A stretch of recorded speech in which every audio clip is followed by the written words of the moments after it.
Hello, everyone, and welcome to the first podcast with me, Dan. Me, Neil. And me, Dom. Dom. You can be went anywhere. The idea of this, we're going to do this every Wednesday at 6 o'clock, 15, 20 minutes, sometimes longer. And we just want to cut the jargon. We want to talk about how we can help people with all the stuff that even some of us don't understand and actually how we can help people and guide them through. We thought we'd start right at the beginning with how do you go about getting a mortgage? What do you do? So I suppose, without further ado, it's over to Dom. Thank you very much. So I think before, it's not even really about how do I get a mortgage. It's about how do I understand how much I can afford or a lender will lend me, because you've got to know that before you can start to target properties effectively, really. So it's the fundamental foundation. And in my experience, lots of people have already done, everyone's used to the internet, aren't they? And you doing a bit of Google. So often I find that people have done a bit of that and they found an online calculator that is giving them a sense of what their affordability is. And that's fine. There's nothing wrong with that. But my take on it is that those are only ever a guide and they can often be a bit of a blunt instrument. So to get a real decent, confident view of what your affordability looks like, you've really got to talk to an advisor to take all of the other variables that can affect how a lender will assess affordability, and they're all a little bit different, right? So every lender's got a slightly different loan to income cap. What I mean by that, a little bit of jargon there, there are at its base level affordability multiples of salary that you can take as a broad guide. But then if you go beyond that, other things like credit that will stay in place after completion, children cost money, so they have an impact on affordability from a dependence perspective. There's a whole multitude of other variables that can affect how much your affordability will be, and is actually a spread across lenders. So we'll help you to understand where we think the sweet spot is for any particular client based on their unique circumstances. I suppose like online calculators then what can go wrong? You can put a figure in there and you think, I can borrow 300,000. I've done them before. I've been on Rightmove or Zoopla and all of those where they've got the online calculator at the bottom, haven't they? It tells you the price, the house price. You put in some figures and it goes, yeah, you can afford it. But can it be that wildly out? Can it, Dom? If you're just having to play with it like that simply? I'm not saying it's wildly out, but it's purely just an indicator, and there's a lot more to it. I've been in an online sort of mortgage expo last couple of days, getting a bit of professional development in, but also getting up to date with lender propositions and all that type of stuff. And we get some of the background to the market, and 80% of gross mortgage originations in the UK market come through intermediaries. So there's a reason for that. It's because it's complicated, and it's complicated to navigate the market, and you've got to be absolutely certain to get the best possible outcome for you. You really need a professional to help you through those waters. So by all means, get a guide to get you underway, but engage a professional as soon as you can, because there really is no substitute. You're far better off somebody that's in the market every day helping you to work out how to maximize your opportunity.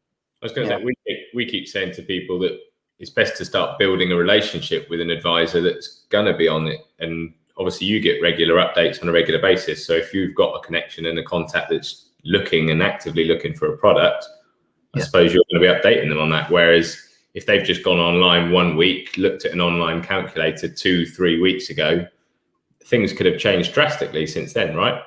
Yeah. I mean, I'll get any number of things could happen. Before I joined you guys on here, I had a chat with a client that was a prospect last week, found me through Vouched For. I've qualified for top rated status for 2021, by the way, gentlemen. Thank you very much. Well done. My hat off, but my hair's shocking. He had done, he wants to move down. Him and his wife want to move down to Wales. They're in rented at the moment. Want to move down to Wales. he had some sense of his affordability by talking to his bank, but he just wanted a sense check on it. But also, by his own admission, he had started to do a little bit digging on what deals are available, and he found one through I can't remember what building society it was, but it looked really attractive. I think it might have been Staffordshire Building Society. So he rang them quite excited about the rate. And when they asked him where the property was, and he told them Wales, they said, "Well, sorry, we don't lend on properties in Wales." So that's the trouble with the internet. It's like there's lots of places you can go and find really attractive rates, but you might find that you don't qualify for them. So to avoid false starts, wasted time, just come to somebody like me, and we'll avoid the false starts. We'll find the right product at the right time at the right price. I suppose a lot of people either do the online calculator or just go to their bank. So that seems to be the first step for a lot of people. Obviously, Dan and I will deal with a lot of first-time buyers that will go, "Well, I just went on the high street or went down to the bank and spoke to them because I bank with them." Yeah. But I suppose there's so many options that people don't think of that aren't high street lenders and things like that you have access to, which could be a much better option for them. Yeah, that's right. Yeah, and there's nothing wrong with going to your bank. Again, they will make offers where you fit their criteria, but look at least one of the clients you introduced me to had been turned down flat by their bank. And I quickly found them a solution, and they were over the moon. They're getting access to a house that they thought they had no chance of getting because they didn't realise that there was an alternative option. So, I'm biased. Of course, I would say you should go and get independent advice on this stuff, but it really works. You give yourself an advantage in the process by, engaging a professional that does this day in, day out. I suppose to take all the bias away from it, what we want to do is give those people the advice, isn't it? And actually, I suppose from mine and Neil's point of view, when we've got anybody, first-time buyer, experienced buyer, no matter what, come to us then to see a house and want to make an offer, or before they've seen it, we want to make sure that they're able to buy it. They can afford the property they're looking at. They can, they're qualified, and if they're making an offer, we can give it to our seller in confidence that they can secure it. So, how do we start that journey off? Because there's things like, if we started saying, "What's a dip?" I mean, I'm a bit of a dip head, but I don't know what's a dip. What's a dip, Dom? And how do we get to a dip? A dip is an old money term for decision in principle, but it's also known as an agreement in principle, an AIP, or a mortgage in principle, an MIP, or a mortgage promise, an MP. It's not happening. It's basically taking early research from broad affordability. This is what we think you can borrow. And then it's taking it to the next stage with a lender to say, here's a bit more information about this individual or these individuals. This is the scenario. This is what they'd like to borrow. And at decision in principle stage, the lender does, in the main, the vast majority do what's called a soft footprint or soft credit check. So what that means is that they will go and have a cursory look at the credit file to make sure there's nothing there that they don't like. And then presuming that comes back clear, then they'll come back and say, if everything checks out, in principle, we're prepared to consider making you a loan of X amount. And that's really the thing that gives us confidence, clients confidence, agents like yourselves confidence that actually a degree of qualification has happened. Now, the bottom line is, there are things that sometimes don't get picked up at dip stage, or the dip turns out to not be true. When the lender gets more information, it changes their assessment of the loan. Yeah. And so I want to play with credit scores a little bit, because it really matters, this stuff. And a good proportion of the population have something called, and you'll hear the term adverse. And there are adverse lenders, and is there adverse in your credit file? And what that means is that somebody has not maintained a credit commitment in line with the requirement. So what do I mean by that? It means that they've made late payments, or they've defaulted on a payment. And that can be anything, can't it, as well? Like, it's something small, can it, Dom? Could be late payment on a credit card, could be late payment on a home catalogue, could be late payment on a utility bill, could be on a mobile phone bill. Any form of commitment that you've made to a supplier that's giving you a service on in credit or on tick effectively, you're responsible for making those payments on time. And if you don't, it can have an adverse impact on your credit report and your history. And the reason it's important is that lenders look at people as individuals, but they say, well, how have they conducted themselves in the past? Because it matters. If you're trying to persuade a lender to lend you a large sum of money, which is effectively what we're doing, we're trying to persuade a lender to say this person or these people are, this is a safe bet for you. You can make the loan. They will make their repayments. They check the credit file to see how they're conducting themselves, because rightly or wrongly, lenders like consistency. They like to see things paid on time. There is no black and white. You might have a very good reason for being late for something, a family crisis, any number of reasons, but it's black and white. Did you pay it on time? If you didn't, it's a late payment. And if you've got the odd one or two late payments on unsecured credit, it's not the end of the world. There are lenders that will serve you. If it gets a little bit more than that, 3 late payments in a 24-month period, lots of the lenders that will allow, or have what's called real life lending policies will say, no, not for us. And then you start to get pushed towards the specialist lenders, and they are there. It's not the end of the world, but you will pay for it. You will end up paying higher interest rates for the same loan because your credit rating is not as good as the next person. So it's really important that people stay in control of their commitments and they make the payments on time wherever possible. I was going to say, so obviously I know we've got quite a lot of first-time buyers that we're dealing with at the moment, and it is as simple as that. Just make sure you are paying your bills on time, so to speak. Yeah. Just keep your eye on things, because when you're young, it probably doesn't feel that important, really. The late payment here or there, but these things can sit on your record for some time, and bad decisions that you take now could be on there for years later. I got first-hand experience of that. I missed a payment on something years ago, and I think it became dormant after a couple of years, but it stayed on my Experian credit report. And when I got a mortgage for 6 years, it only came off like the middle of last year. Yeah. And it was something, like you say, when I was a bit younger, I didn't really care. I was having a fun and didn't really care about paying everything on time. Yeah. I don't realise how long it stays on your file for. I suppose even if you're not thinking of buying a house right now, and you might think you might want to buy one in 2, 3, 4 years' time, just think about what you're doing. Yeah, exactly that. There's really no substitute for preparation. No. And if you're thinking about getting on the housing ladder, you should start thinking about it some way up. Most people do, because they're trying to gather deposits. We know that deposits are important in order to get decent rates, and it reduces the risk for the lender. If you're self-employed, don't rush into it, or don't think, don't keep your income artificially low as declared through the business, and then just expect to get a loan of a size greater than you can prove from an earnings perspective, because the lender won't have it. They'll assess you on not all. It's a sweeping statement. There are some that will look at retained profit, but generally they're looking at salary and dividend income, and if it's artificially low, they'll lend on the artificially low number. It's a false economy. You're saving tax. That's a whole nother podcast, that, isn't it? Talking about self-employed and favorite thing. All that, yeah. This is yeah. Well, we've entered into that world. We've got to start. It'd be good for us to understand that as well, because we know getting a mortgage in the next 3-4 years for us, running our own business now, will be different. So that'd be really interesting when we come to that sort of thing. Yeah. So okay, gone and got a dip.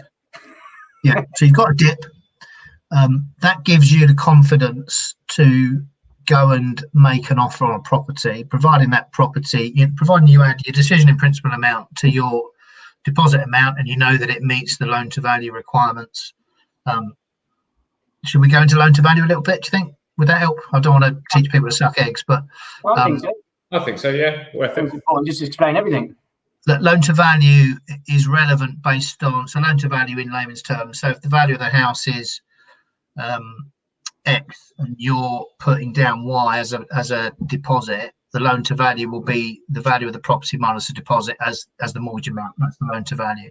So a simple example, if you were buying a property at 280,000, you had 28,000 deposit, that's a 10% deposit. So you'd be borrowing 252, you're putting down 28, and that makes the total purchase value of 280,000. The reason it's relevant and higher deposits are better as a buyer is because it reduces the risk from the lender's perspective. So the more cash that you're putting down, the more skin in the game you've got, the more comfortable they feel that there's less risk in the loan for them. If it's higher loan to value, you're putting down a smaller deposit and you default, i.e. the lender has to take possession, which is always the last resort. Lenders will try and help people as much as they can. But if they have to take possession of the property and dispose of it on the auction market broadly, they want certainty that they're going to get their money back. And if it's a small deposit, they'll charge a higher interest rate as a result. So sort of breaking news coming out of the Mortgage Expos last couple of days. I mean, we've seen a gradual drift of lenders back into the 90% market. Last year it was pretty much nationwide on its own and a few bespoke deals here and there. But now what was a trickle is now turning into a bit of a stream. So Halifax back in, Cambridge back in today. So even the specialists are creeping back in. That's a good thing because more competition means better rates because they're all fighting over the business. Yeah. And you and I both know that first-time buyers are the engine of the market. Really, we need new buyers coming into the market. It keeps the engine running. Really. No, absolutely. Starts the chains off and moves everything forward, doesn't it? Yeah. So you've got your decision in principle. You make the offer. Well, what happens then, guys? We reject it and and ask for more money. No. So offers accepted. Let's say talk it like that. They've had their offer accepted. Great news. Then we need to get into the next steps. So from our point of view, we, and I'm sure a lot of estate agents do, we send out like a covering email or a document where we need some information back. So we'll look to get our bits, ID, solicitors in place, those sorts of bits. But one of them is then making sure we get another copy of their decision in principle and then how they're going to progress their mortgage. And I suppose once their offer's accepted, it's what happens then? Because people think it's just done. Sometimes people don't realise they've got the actual bit of work to progress it, haven't they? And how long can that can take some time, especially at the moment. Yeah, it can. Yeah. So I'm just thinking we might want to sort of do that in the next segment, really, because we're sort of doing ever decreasing, so we don't want to overwhelm people. But essentially, once the offer's accepted, the ball's back in my court. So at that stage, we then go for full application. So assuming we're going to go with the lender that we got the decision in principle from, we then go full application, and that really is giving the lender everything. So again, you come back to preparation.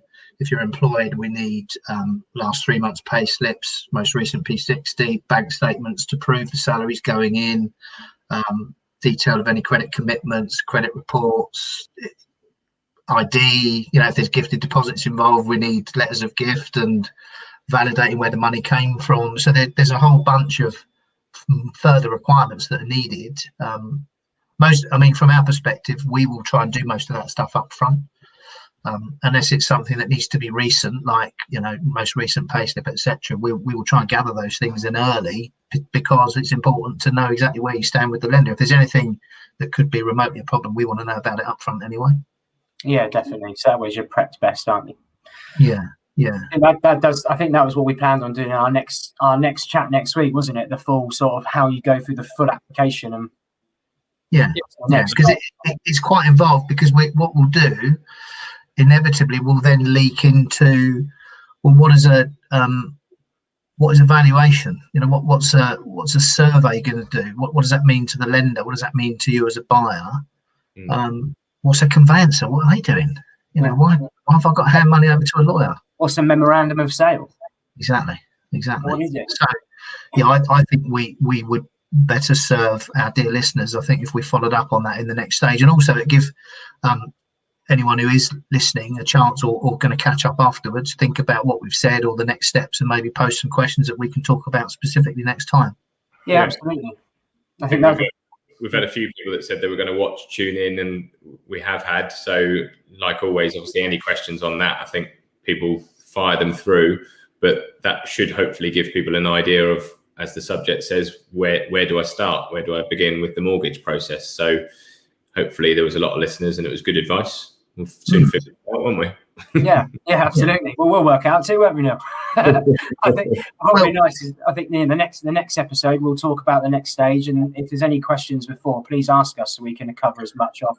This will evolve over the weeks, won't it? These chats. We want to make sure that we're basically here just to help and give people some advice.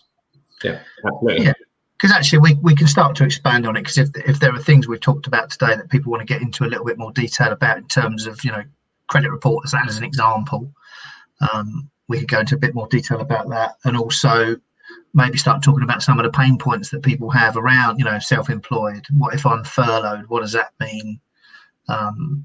What if I've got a gifted deposit? There's a whole raft of criteria type things that we can try and simplify a little bit, or at least give people a sense of what the direction is. Yeah, lots to talk about, and you could talk all day, Dom. Yeah, you know me by now, right? Yeah. Absolutely. You know, one last question I was just thinking about. I'll leave it with, it's not actually to do with the mortgages, but it's to do with what we do though.